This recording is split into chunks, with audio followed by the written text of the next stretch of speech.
Are you happy with your marriage, your dog, your new car, the number of TV series you can watch tonight? Are you happy with the thing your lover whispered to you after you fell asleep on the couch this morning? Are you happy with the meal you cooked, the call you took, the team you support, the way your kitchen looks? I don't know the answers to those questions for you, but if you're like me, they are mixed yes and no. All that is well and good. But the question I really want to ask you today is whether you are joyful. Are you filled with satisfaction, the kind that extends long past the good meal or lovemaking?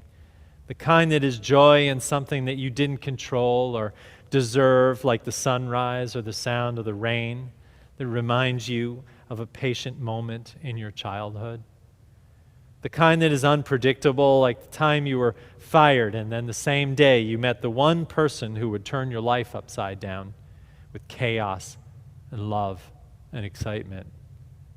The kind of joy I'm talking about is not a commodity sold in a cup at Starbucks or a response to a gift or even a kind gesture. The kind I'm talking about is a resource to love and hope, and something that infuses the Spirit so strongly that few responses are adequate for gratitude. Joy. I want to tell you two stories. It was a long time ago. A young man was dissatisfied with his life. He didn't see the purpose in it, was lost in decisions to be made and not sure of the future. And he called his father, and his father said, "Give something away." So he wrote a check for a sum he could barely afford and took it to a temple nearby and put it in a donation box and went outside into this peaceful garden where the Buddhas watched over those who prayed, and he sat down and he felt something new.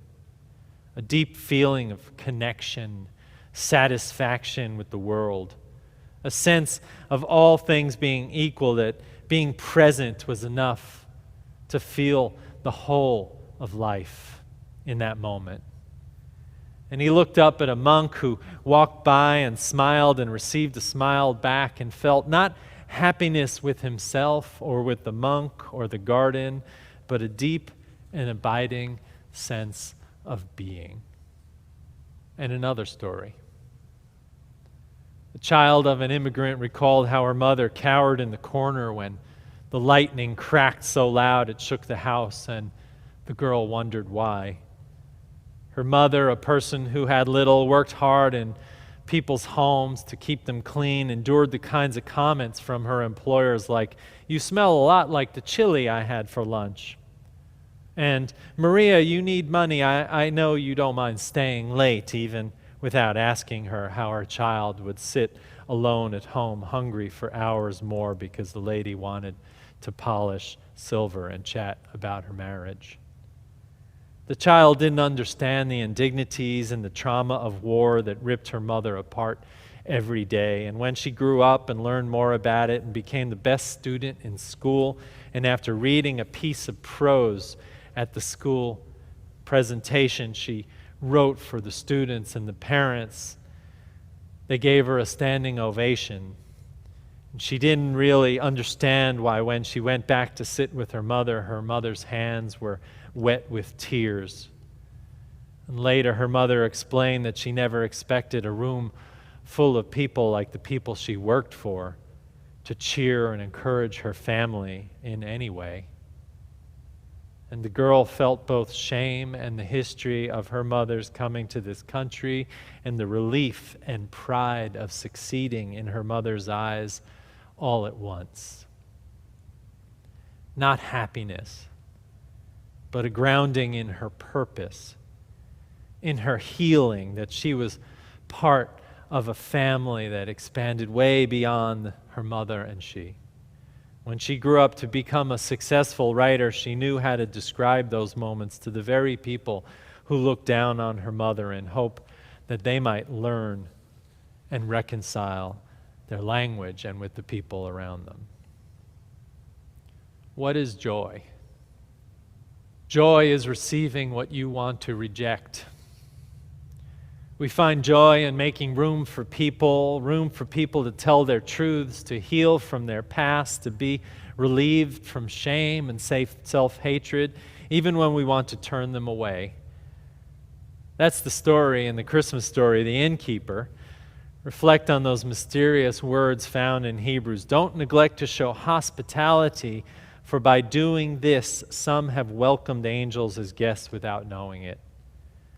Joy is deeper for the innkeeper in the story and his ability to make room for a wayward family than in his rejecting them. Joy is celebrating when you want to fear. What's the first thing the angels say to mortals in every story you ever heard in the Bible? It's standard protocol. It's just about every divine encounter that the angels come into, they say, "Fear not." Hard to do, hard not to fear the world, but sometimes we can shed fear for celebration in the face of challenge. It's embracing a generous gift that heals a void, not fearing life's indecisions and dead ends, but celebrating them as invitations. Joy is being so present that the world tells its tales to us in the way the breeze moves the umbrella in the garden, or the cedar waxwing suns itself in the sun, or the ability to stop and recognize these things that all remind us that we are alive and that life is good. Joy is not just a happy emotion that we hope for. It's a state of being that finds its source in God, in love, and something bigger than our own circumstances. Alan Watts from the reading says, "Dream any dream you want. Years go by of adventures and gambles with your life, and what happens is you crave to dream the life you are living right now." Not only is he saying that God is not a puppeteer, that we have agency in our lives to shape what life is here and now, he is saying that we have what we need to find joy in life right here. But we spend so much time seeking happiness, seeking fleeting pleasures, seeking the chocolate cake lifestyle, as I call it, because a slice of chocolate cake is a wonderful thing, but it is not nourishing. It is fleeting, and afterward, all you want is another slice of cake. Seeking joy is like seeking comfort on every step of a long hike, the anticipation of the summit, but also the presence on the trail of each step. You see, the stories that we hear, the spiritual heroes that speak to us through these stories, the seasons in our church often point this way, reminding us that joy is in each of us. For life, if we shed all the discomforts and the seeking of comforts and see what is around us, life, opportunities to experience miracles, chances to give to others, to receive not the fleeting comforts, but the depths of joy's rewards. My two guides here are Mother Teresa first, who said, "Joy is a net of love by which you can catch souls. A joyful heart is the inevitable result of a heart burning with love." And Frederick Buechner, who said, "Happiness turns up more or less where you'd expect it to, a good marriage, a rewarding job, a pleasant vacation. But joy," he says, on the other hand, "is as notoriously unpredictable as the one who bequeaths it." We are in Advent in the church, and it always gives us time to pause and to practice in our kind of church to create the kind of quiet and still conditions that promote clarity of vision. Advent always says to us that in a strange and deep way, the sharpest grief that we carry meets the joy that we have, that they can inhabit the same space in our lives. It says that in our making room for ourselves and others to expand life and stopping long enough to notice the world, we can be joyed from the unpredictable source of life that is always with us. The stories of Christmas are not all joy and singing.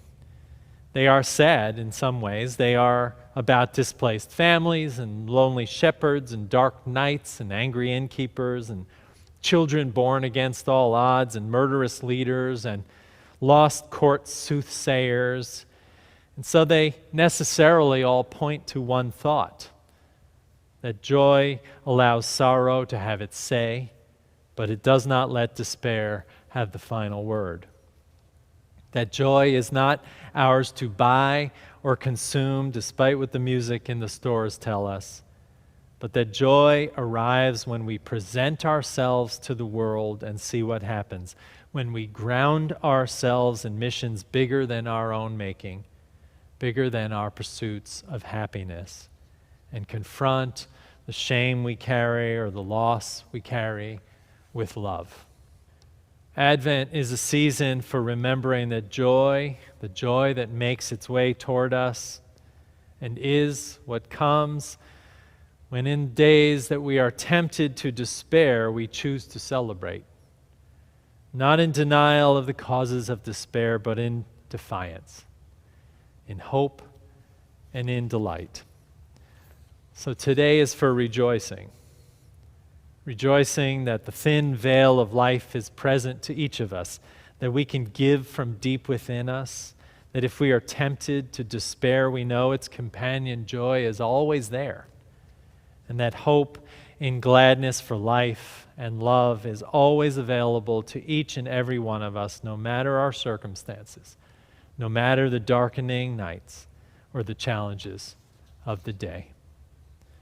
Friends, we have one more week of Advent until Christmas, in which the story always says the promise of joy looms ahead, but know that from our perspective, joy is available here and now in your deep understanding of life and the life you're living currently, in your presence, in your love. I give you this today so that you remember love first, and so that we might have life and have it more abundantly.